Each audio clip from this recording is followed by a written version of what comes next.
Hi everyone, it's Sensei Victoria Whitfield here from naturalintuition.com. I'm your journey partner in business, welcoming you back to episode 61 of the Journeypreneur Podcast.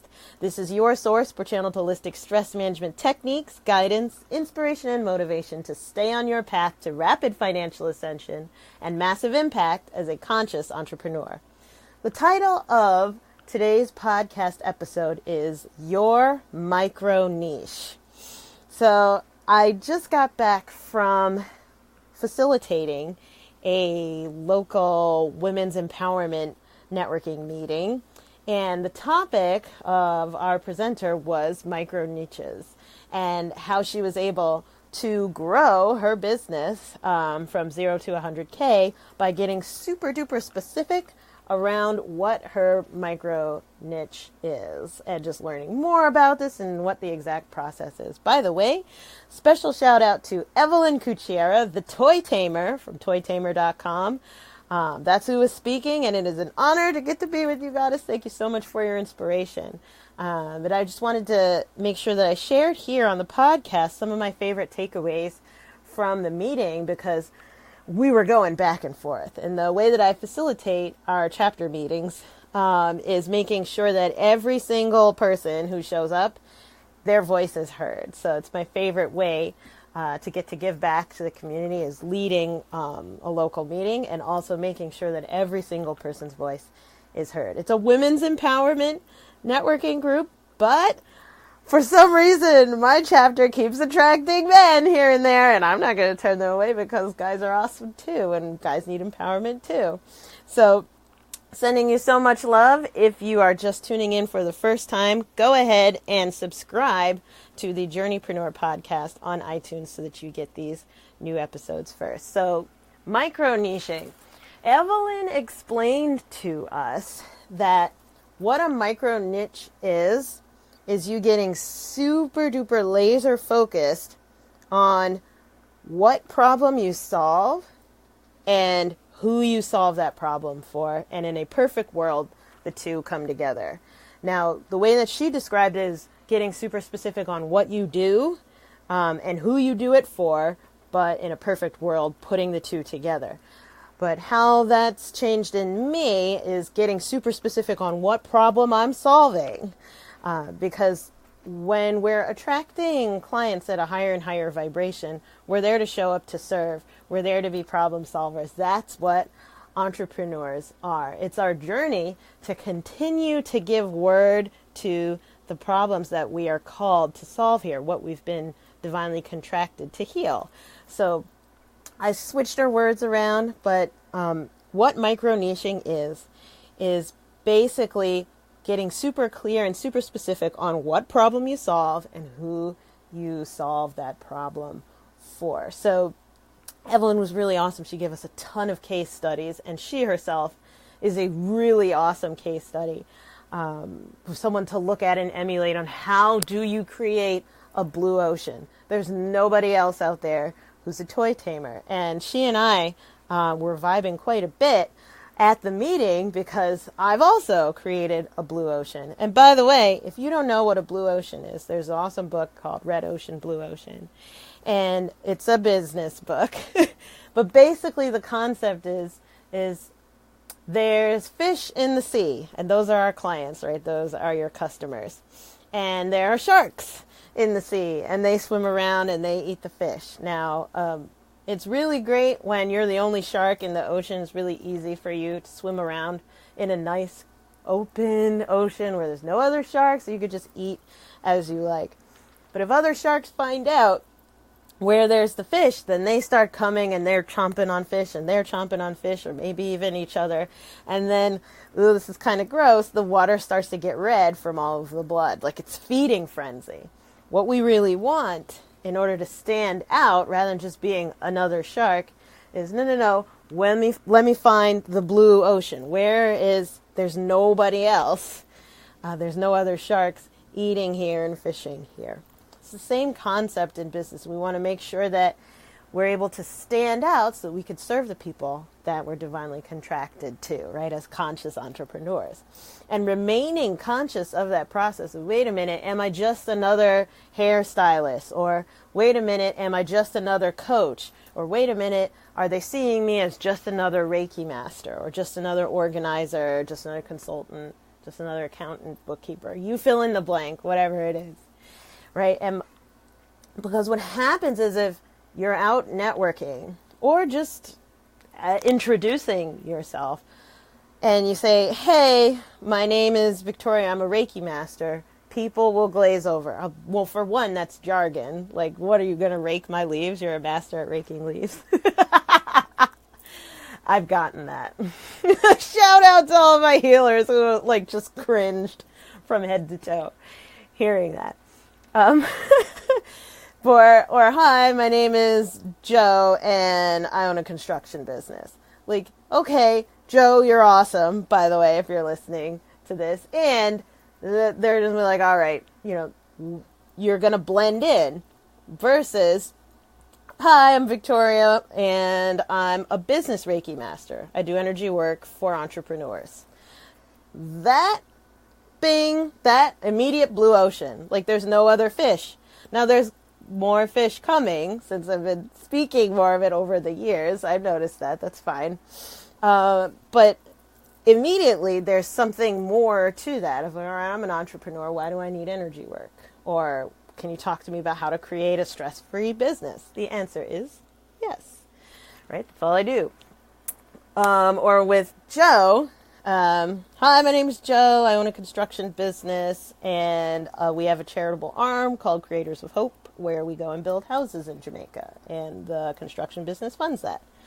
And by the way, hi Joe, you're awesome, and that is such an incredible differentiating factor, right? That's your blue ocean. There's 1,000,001 construction companies out there, but what out of them have a heart big enough to say, the reason why we're doing this is so that we can actually take care of the less fortunate. We go take groups of people to go build houses on the regular basis. So, that's amazing. So, as I'm saying all of this, and we were going through case study after case study, right, example after example during the meeting this morning, what comes up for you listening in as a conscious entrepreneur? What is your blue ocean? What is the very, very specific problem you solve, and who specifically do you solve that for, right? So for me, it's workplace-related stress, right? Especially in the service industry.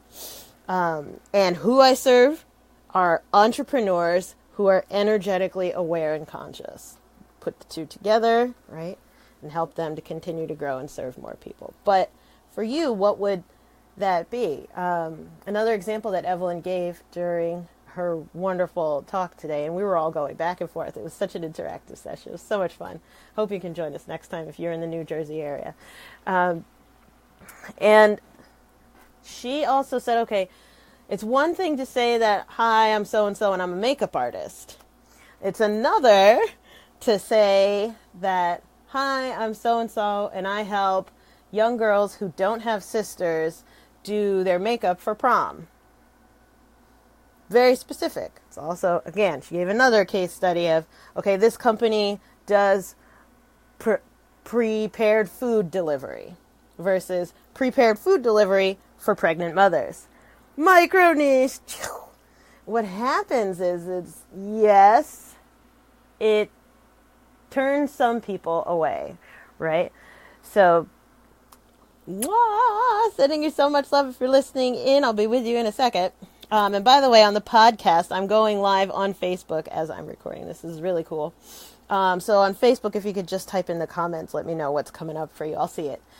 But the more that we can get specific, the better on your micro niche. And yes, it makes some people feel like they can't work with you.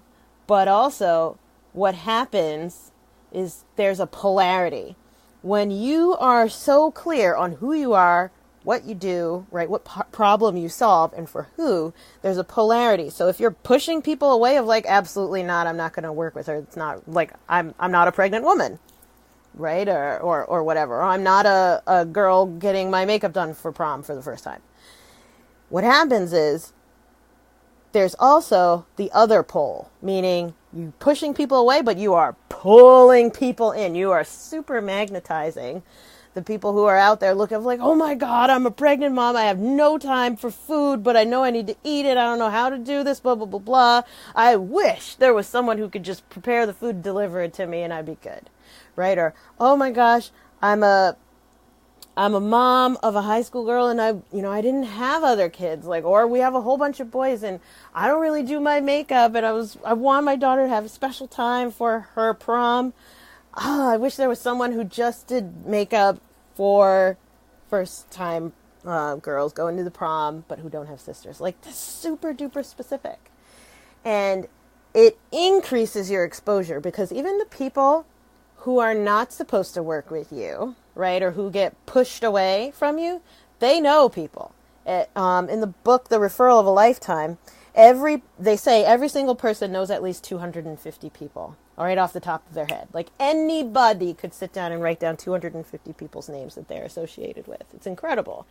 So what happens is, if you polarize a person away, they are also, however, going to make a mental note of, you know what, that's not for me. But out of my list of 250, maybe Suzanne should probably sign up with her. I don't know if I'll ever recommend her, right? Depends on the impression that you made. But they will always know who you're supposed to work with. So this increases your referral rate if you micro-niche down. One of the big steps that I've skipped over, though, is knowing what problem you solve. And knowing, with clarity and great words to support you, who you serve. So that's a whole nother can of worms, but I just wanted to drop in my favorite nuggets of wisdom that came from today's meeting. It made me think of you. By the way, every first Wednesday of the month, I host the Abundant Business Circle, which is a wonderful financial healing circle that is live on Zoom and in person here in New Jersey. So if you're free, I'd love for you to come as my guest to your first one. Go ahead and send me a private message on Facebook. Go ahead, type in Sensei Victoria Whitfield, Sensei is how you spell Sensei. Send me a private message. Hey, Victoria, I would love to attend your next Abundant Business Circle. If I get your note on Facebook Messenger before 12 p.m. that same day on that first Wednesday, I'd be super happy to add you in. Otherwise, I'll just send you the one for the next month. But it's on first Wednesdays at 7 p.m. Eastern Standard, live and in person or live on Zoom video conference. So that's it for today's podcast episode. I hope this serves. I'm curious to hear about your micro niche. If you like this, make sure you hit subscribe on iTunes at the Journeypreneur Podcast and give us a 5-star review. Put in what's your favorite takeaway from today's podcast episode so that you can encourage other entrepreneurs with you to stay on the journey to rapid financial ascension and massive impact as a conscious entrepreneur. So sending you so much love, and please remember, enjoy the journey. Do not lose your glow as you grow in life and business. And I'll see you in the next podcast episode. Mwah!